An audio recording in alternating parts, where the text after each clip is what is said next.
അസ്സലാമു അലൈക്കും. പുതിയൊരു റെസിപ്പിയിലേക്ക് എല്ലാവർക്കും സ്വാഗതം.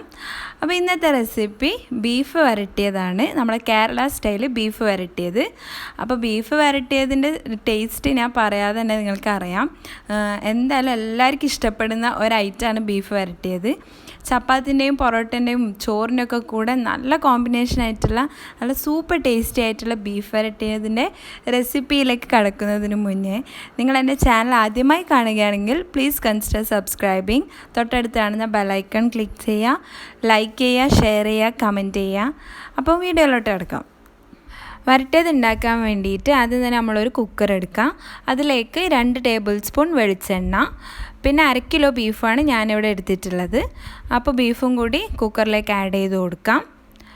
പിന്നെ 1 ടീസ്പൂൺ ഇഞ്ചി വെളുത്തുള്ളി അരച്ചത്, ഒരു ചെറിയ തക്കാളി കട്ട് ചെയ്തത്, ഒരു ചെറിയ സവാള കട്ട് ചെയ്തത്, പിന്നെ 2 പച്ചമുളക് കട്ട് ചെയ്തത്.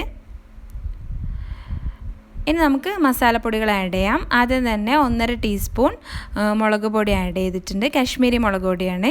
1.5 ടീസ്പൂൺ മല്ലിപ്പൊടി, 1/4 ടീസ്പൂൺ മഞ്ഞൾപ്പൊടി, 1/2 ടീസ്പൂൺ ഗരം മസാല.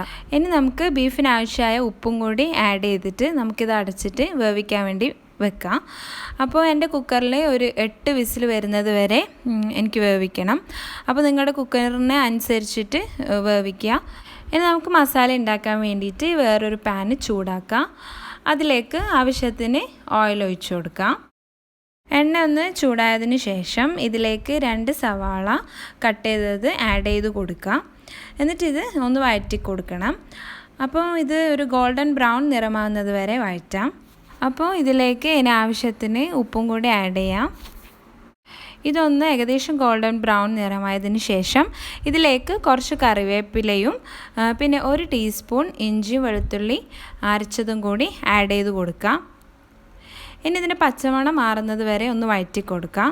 അതിനുശേഷം ഒരു ചെറിയ തക്കാളി ചെറിയ പീസായി കട്ട് ചെയ്തതും കൂടി ആഡ് ചെയ്ത് കൊടുക്കാം. തക്കാളി അധികം ആഡ് ചെയ്യേണ്ട ആവശ്യമില്ല, ഒരു ചെറുത് തന്നെ മതിയാവും. എന്നിട്ട് ഈ തക്കാളി നന്നായി ഉടഞ്ഞു വരുന്നത് വരെ വഴറ്റി കൊടുക്കാം. ഇനി നമുക്കിതിലേക്ക് മസാലപ്പൊടികൾ ആഡ് ചെയ്ത് കൊടുക്കണം. അതിന് വേണ്ടിയിട്ട് 1 ടീസ്പൂൺ മല്ലിപ്പൊടി ആഡ് ചെയ്തിട്ടുണ്ട്. ഇനി അതിൻ്റെ പച്ചമണം മാറുന്നത് വരെ വഴറ്റി കൊടുക്കാം. ഇതിലേക്ക് 1/2 ടീസ്പൂൺ ഗരം മസാലയും കൂടി ആഡ് ചെയ്ത് കൊടുക്കാം. എന്നിട്ടൊന്ന് ജസ്റ്റ് ഒന്ന് മിക്സ് ചെയ്യാം. അതിനുശേഷം ഒരു 1/2 ടീസ്പൂണോളം നല്ല ജീരകം പൊടിച്ചതും കൂടി ആഡ് ചെയ്ത് കൊടുത്തിട്ട് നന്നായി ഒന്ന് വഴറ്റി കൊടുക്കാം. ഇനി ഇതിലേക്ക് നമ്മൾ നേരത്തെ വേവിച്ച് വെച്ച ബീഫാണ് ആഡ് ചെയ്ത് കൊടുക്കേണ്ടത്. അപ്പോൾ ബീഫ് മാത്രം അതിൽ നിന്ന് സെപ്പറേറ്റ് ചെയ്ത് എടുക്കുക. ബീഫിൻ്റെ കൂടെയുള്ള ആ ചാറ് അവിടെ തന്നെ വെക്കുക, കാരണം നമുക്ക് കുറച്ച് കഴിഞ്ഞിട്ടാകുമ്പോൾ അത് ഇതിലേക്ക് ആഡ് ചെയ്യണം. എന്നിട്ട് ബീഫിൻ്റെ പീസസ് ആഡ് ചെയ്തതിന് ശേഷം നന്നായി ഒന്ന് റോസ്റ്റ് ചെയ്ത് കൊടുക്കാം. നന്നായി ഒന്ന് മിക്സ് ചെയ്തതിന് ശേഷം നമുക്കിതൊന്ന് 5 മിനിറ്റ് ഇതിങ്ങനെ റോസ്റ്റ് ചെയ്തെടുക്കണം. അപ്പോൾ ഒന്ന് ഇളക്കി കൊടുത്തതിന് ശേഷം പിന്നെ ഒന്ന് അടച്ച് വെച്ച് കുറച്ച് സമയം വേവിക്കുക. അങ്ങനെ ഒരു 5 മിനിറ്റോളം ഇടയ്ക്കൊന്ന് ഇളക്കി കൊടുത്തിട്ട് ഇതൊന്ന് റോസ്റ്റ് ചെയ്തെടുക്കണം. നന്നായി ഒന്ന് റോസ്റ്റ് ചെയ്തതിന് ശേഷം ഇതിലേക്ക് നേരത്തെ നമ്മൾ മാറ്റി വെച്ച ആ ബീഫിൻ്റെ ചാറ് ഒഴിച്ചു കൊടുക്കുക. അപ്പം ഒഴിക്കുന്ന സമയത്ത് ഫ്ലെയിം ലോ ഫ്ലെയിമിലേക്ക് മാറ്റുക. എന്നിട്ട് ഇതൊന്ന് ഒരു 15 മിനിറ്റ് നമ്മൾ അടച്ച് വെച്ചിട്ട് കുക്ക് ചെയ്യണം.